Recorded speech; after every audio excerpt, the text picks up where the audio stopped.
질병통제예방센터 CDC는 오늘 코로나19 신규 확진자 가운데 73%가 오미크론 변이에 감염돼 미국 내 지배종이 됐다고 발표했습니다. 캘리포니아주에서도 오미크론 변이가 확산되고 있습니다. 이에 따라 각종 공연이나 행사들이 취소되고 있습니다. 추가 백신 접종까지 마친 주지사와 하원의장 등 주요 정치인들의 확진 소식이 잇따르고 있는 가운데 연방정부는 코로나 확산 방지를 위한 6가지 비상계획을 가동했습니다. 캘리포니아주 전역에서 집단 떼강도와 강절도 행각이 심각한 문제로 이어지고 있는 가운데 게빈 뉴섬 주지사가 조직적인 범죄를 척결하기 위해 칼을 빼들었습니다. 미네소타의 한 가정집에서 어린이를 포함해 모두 7구의 시신이 발견됐습니다. LA에서는 뮤직 페스티벌 도중 가수가 흉기에 찔려 사망하는 사건이 벌어졌습니다. 여러분 안녕하십니까? KBS 아메리칸 뉴스입니다. 질병통제예방센터 CDC는 오늘 코로나19 신규 확진자 가운데 73%가 오미크론 변이에 감염돼 미국 내 지배종이 됐다고 발표했습니다. CDC는 미국 내 45개 주에 오미크론 변이가 확산되면서 기존 변이인 델타를 넘는 지배종이 됐다고 밝혔습니다. 오미크론 변이는 이달 1일 첫 확진자가 보고된 이후 19일 만에 코로나 신규 확진자 가운데 73%를 차지하며 지배종이 됐습니다. CDC 집계 결과 오미크론 변이 비율은 지난 일주일 사이 6배나 늘어나 지난주엔 65만 명 이상이 변이에 감염된 것으로 나타났습니다. 지난 6월 이후 델타 변이가 지배종으로 확산되면서 지난 11월 말까지만 해도 신규 확진 사례의 99%를 차지했지만 이달 들어 오미크론 변이가 이를 압도한 것입니다.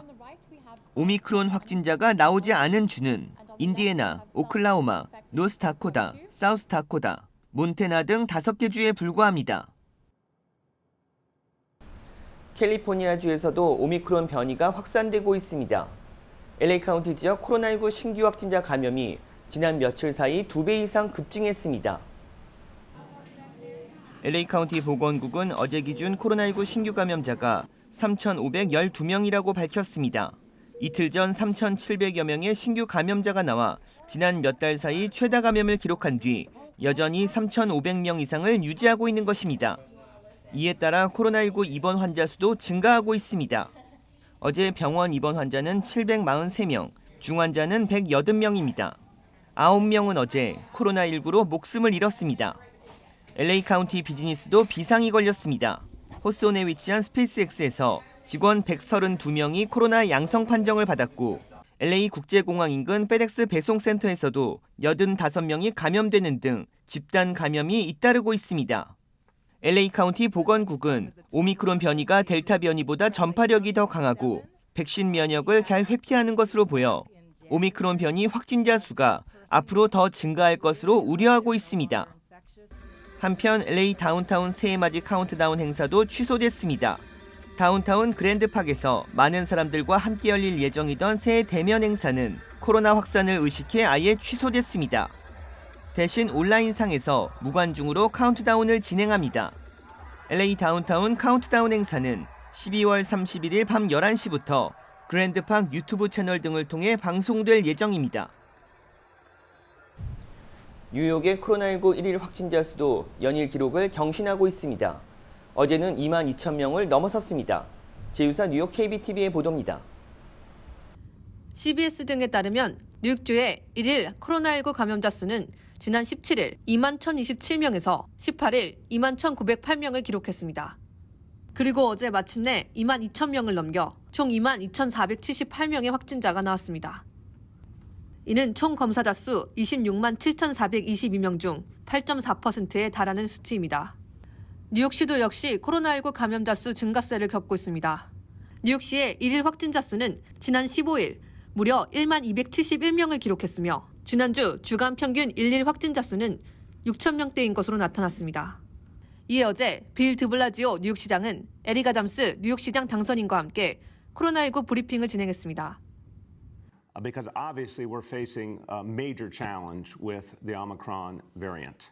This is an urgent situation and we need to act. And what's crucial for all New Yorkers to understand is New York City is ready. We are ready to fight Omicron. We have extraordinary tools and weapons available to us. because for the last 2 years we've been fighting COVID. We have better treatments than we've ever had. We have one of the highest levels of vaccination anywhere in the country, and we have the ability to get a lot more people vaccinated or to get them boosted very, very quickly. 에릭 아담스 뉴욕시장 당선인도 백신 접종을 적극 권고하며 드블라지오 뉴욕시장의 의견에 지지를 표명했습니다.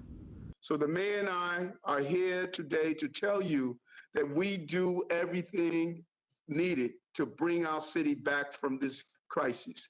한편 어제 드블라지오 뉴욕시장은 기자회견에서 타임스퀘어에서 열리는 새해 전야 행사 볼드랍의 개최 여부를 재고하여 이번 주 내에 개최 여부를 알릴 것이라고 밝혔습니다.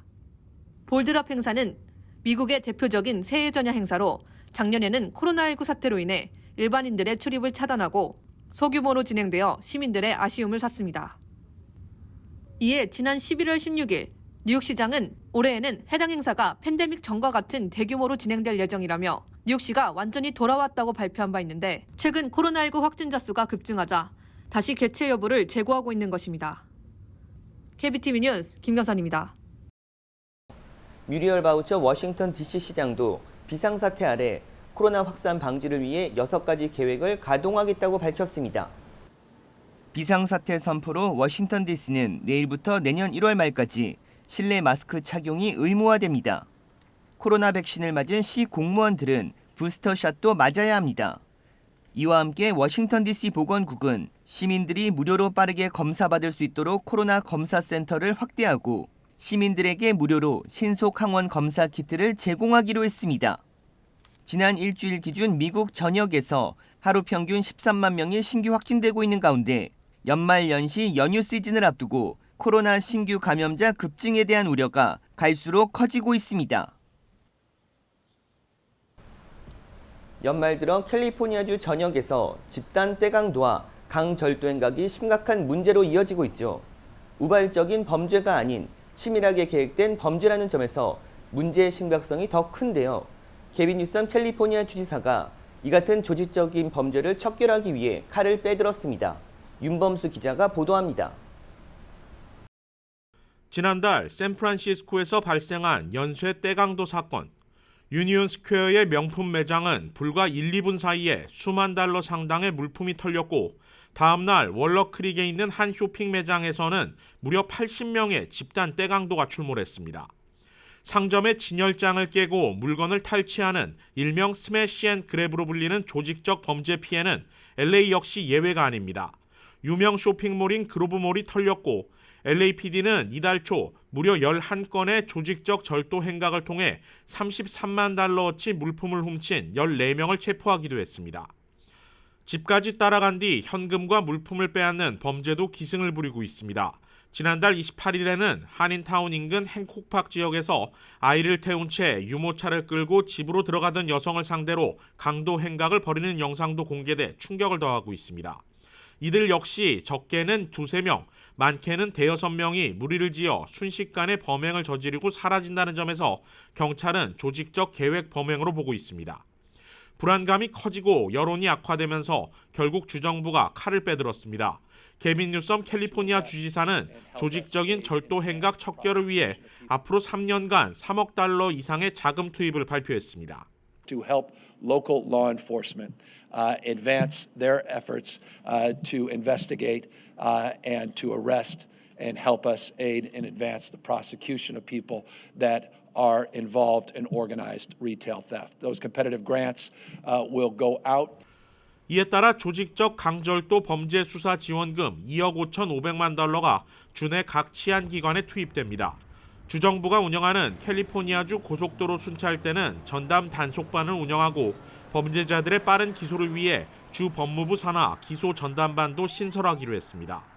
그 밖에 각 지역 검찰에는 모두 3천만 달러의 추가 지원이 이뤄지며 조직적 떼강도로 피해를 입은 소상공인들의 피해 보상에도 2천만 달러의 예산이 추가로 책정됐습니다. 이 같은 강력한 대책에도 정작 상당수의 범죄자들이 체포 직후 풀려나고 있다는 점은 여전히 주민들을 불안하게 만들고 있습니다. 지난 2014년 950달러 이하 절도범들의 혐의를 경범으로 완화해 기소하는 캘리포니아 주민 발의안이 통과된 이후 이 같은 조직적 계획 범행은 더욱 기승을 부리고 있습니다. 이 때문에 시민단체들을 중심으로 법 개정과 함께 처벌 강화를 요구하는 목소리가 커지고 있습니다. KBS 뉴스 윤범수입니다. 캘리포니아주 북부 해안에서 오늘 낮 규모 6.2 지진이 발생했습니다. 이후 인접한 페트롤리아 지역 인근에서는 규모 2.5와 4.0의 여진이 발생했습니다.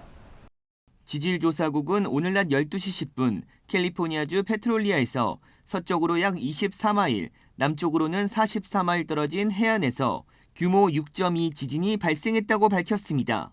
흔들림은 캘리포니아 북부 전역과 250마일 떨어진 샌프란시스코에서도 감지됐습니다. 이번 지진으로 인명피해나 주요 시설 파손 사례는 보고되지 않았습니다. 지질조사국은 지진으로 인한 쓰나미는 없을 것으로 내다봤습니다. 캘리포니아주 비상대책본부는 지진 발생 지역을 면밀히 살피며 구체적인 피해를 확인하고 있다고 밝혔습니다. 미네소타의 한 가정에서 어린이를 포함한 모두 7구의 시신이 발견됐습니다. LA에서는 뮤직 페스티벌 도중 가수가 흉기에 찔려 사망하는 사건이 벌어졌습니다. 사건 사고 소식 박시몬 기자가 정리했습니다. 미네소타의 한 가정집에서 어린이 3명을 포함해 모두 7구의 시신이 발견됐습니다. 가족들의 신고를 받고 출동한 경찰은 지난 일요일 밤 8시쯤 미네소타 북서부에 위치한 무어헤드 지역에서 성인 4명과 어린이 3명의 시신을 발견했다고 밝혔습니다. 경찰은 사망 경위에 대해서는 아직 발표하지 않고 있습니다. 폭행이나 강제로 침입한 흔적은 찾을 수 없었으며 예비 부검 결과 별다른 외상은 없었다고 발표했습니다. 이웃들은 숨진 아이들을 지난 금요일 마지막으로 목격했다고 전했습니다. 구체적인 사망 경위에 대한 발표는 아직 이루어지지 않고 있는 가운데 경찰은 지역 주민들에게 특별한 위협은 없다고 안심시켰습니다. LA에서는 뮤직 페스티벌 공연장에서 20대 유명 래퍼가 흉기에 찔려 목숨을 잃었습니다. 유명 래퍼 드레이코 더 룰러는 어젯밤 LA 익스포지션 파크에서 열린 뮤직 페스티벌에 참가했다가 무대 뒤편에서 누군가와 말다툼을 벌이던 중 참변을 당했습니다. 흉기에 여러 차례 찔린 드레이코 더 룰러는 병원으로 이송됐으나 숨을 거뒀습니다. 이번 사건으로 인해 공연은 중단됐으며 경찰은 용의자를 추적하고 있습니다. 한편 드레이코 더 룰러는 과거 살인 공모 혐의로 복역했으나 3년 만에 무죄가 인정되면서 석방된 바 있습니다. IT의 인질로 끌려갔다 석방된 피해자들이 처음으로 대중 앞에 나섰습니다. 선교단체 일행인 이들은 기자회견을 열고 피랍 이후 그동안의 과정을 자세히 설명했습니다. After discussing their plans, the group felt they should escape on the night of Wednesday, December 15. They made plans as they could, but ultimately placed their situation in God's hands, depending on Him for protection and guidance. 석방된 일행 중에는 10개월 된 아기를 비롯해 3살과 14살, 15살의 어린이와 청소년들도 포함됐습니다. 이들은 인질범들의 영역에서 벗어나 미 해양경비대의 보트를 타고 플로리다로 돌아와 일찍 풀려난 5명과 재회했습니다. 2달 만에 고향에 돌아온 이들은 현재 자유의 소중함을 다시 한번 되새기며 평범한 생활로 돌아왔습니다. KBS 뉴스 박시몬입니다. LA 한인 시니어 센터는 다음 달부터 6개월 동안 한인 어르신들 위해 봉사할 재능 기부 강사를 모집합니다. 모집 분야는 요가와 기초영어, 컴퓨터 중급, 비장애인 대상 음악과 지적장애인 대상 음악 등 모두 5개 분야입니다. 봉사 희망자는 한글과 영어로 된 이력서와 자기소개서, 희망 과목 등을 적어 내일 낮 12시까지 시니어 센터 이메일로 제출하면 됩니다. 시니어 센터는 강사 모집과 함께 오는 28일부터 내년도 수강생도 모집한다고 밝혔습니다. 코로나 확산 방지를 위한 사회적 거리두기 때문에 수강 인원은 과목당 15명씩 선착순으로 마감됩니다. 강사 모집과 수강 신청 관련 구체적인 문의는 시니어 센터 사무국 전화번호 213-387-7733으로 하면 됩니다. LA에 본사를 두고 있는 한인은행 뱅크 오브 호프가 오늘 동남부 지역에서 강한 성장세로 주목받고 있는 조지아주 애틀란타 인근 둘루스에 지점을 오픈했습니다. 둘루스 지점에서는 6명의 직원이 상주하면서 예금과 대출, 크레딧 카드, 환전 등 종합 금융 서비스를 제공하게 됩니다. 김규성 벤쿠버프 동부지역 총괄 수석 전무는 미국에서 가장 빠르게 성장하고 있는 지역 중 하나인 조지아에 첫 지점을 오픈하게 돼 기쁘다며 둘루스 지점을 통해 조지아주 한인사회와 함께 성장할 발판을 마련하겠다고 밝혔습니다. KBS 아메리칸 뉴스는 시청자 여러분의 제보를 기다립니다. 뉴스 마칩니다. 고맙습니다.